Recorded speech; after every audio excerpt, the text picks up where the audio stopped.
We get two accounts of the fate of 7 brothers in today's readings, and it's helpful to know a little of what actually led up to those tales.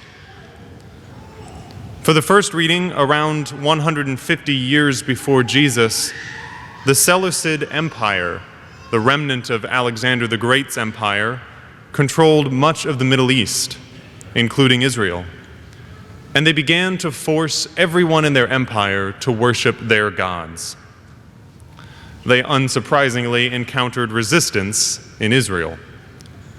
This resistance eventually boiled over into the Maccabean revolt, but at the point of our first reading, that revolt was still brewing. In this account, 7 brothers are killed at the command of the king of the Seleucids, Antiochus Epiphanes. He and his troops command the 7 Israelite brothers to violate God's laws by eating unclean food or by offering incense to their false gods. But one after another, the brothers refuse. We only hear about a few of the brothers in our first reading, but the full accounts describe that all the first 6 brothers gave their lives, each one approaching death without fear, putting their faith in the Lord, who they believed would raise them up, would actually resurrect them, give them back the life that the Greeks were taking, and would hold the Greeks accountable for their evil deeds. By brother number 7, even the Greeks were a little rattled by their faith, and the king asked the mother of these 7 brothers to talk to her last son, to convince him to cave so that he might live. She agreed to talk to him, and when she approaches him, she leaned in and said, "I beg you, child, to look at the heavens and the earth and see all that is in them. Then you will know that God did not make them out of existing things. In the same way humankind came into existence. Do not be afraid of this executioner, but be worthy of your brothers and accept death, so that in the time of mercy I may receive you again with your brothers." The youngest brother courageously stands with the Lord and refuses to give in. He is killed, and then their mother is killed as well. And in our gospel, the Sadducees also talk about 7 brothers, although theirs are most likely hypothetical. At that time, the Sadducees lived very comfortable lives. They had completely sold out to the Roman Empire and to King Herod, who had bought the kingship from the Romans. The Sadducees accepted the status quo and had rejected any idea of the resurrection of the dead. And they did this by declaring that only the first 5 books of their scripture, the Torah, were actually inspired. They wanted to get rid of all of those pesky prophets who actually made a case for the resurrection. And so Jesus is cleverly tailoring his argument to get to them specifically by going back to those first 5 books with Moses and the burning bush.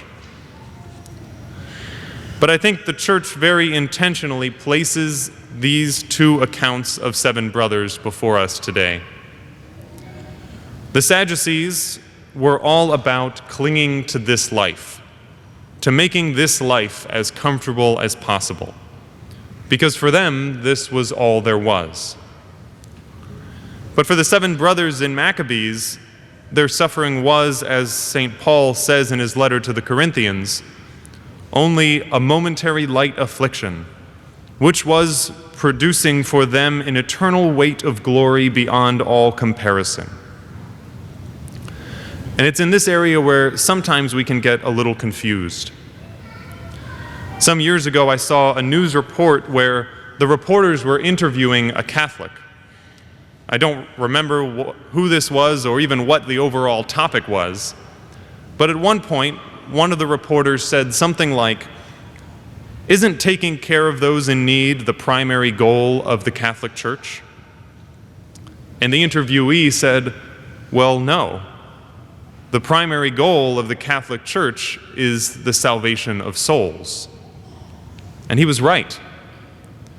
You see, the corporal works of mercy, feeding the hungry, clothing the naked, and so on, they are incredibly important.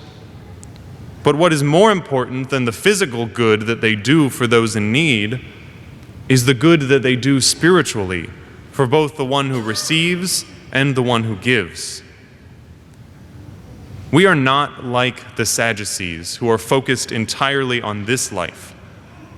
We are focused on what can get us and those around us to the next life.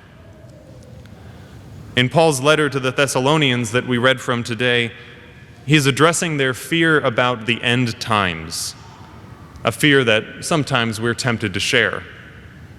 They kept asking about what the signs would look like at the end times, and they were terrified that those times were just around the corner. And while Paul gives them some answers of what we believe will accompany the end times, he also tells them to stop freaking out about all of it. He says the world can be falling to pieces around you, and you would still have no reason to fear. In the end, I think the best summary of this is a quote that's often attributed with questionable veracity to Pope Benedict XVI. The quote says, "The world offers you comfort, but you were not made for comfort, you were made for greatness."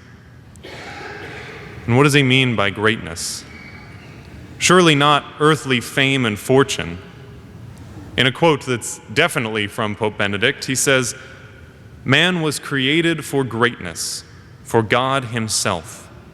He was created to be filled by God, but his heart is too small for the greatness to which it is destined.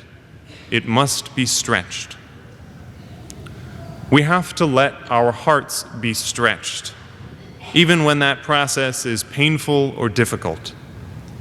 The only things of any value in this life are those things that stretch our hearts, so that in the end we can receive what we were truly created for, God himself.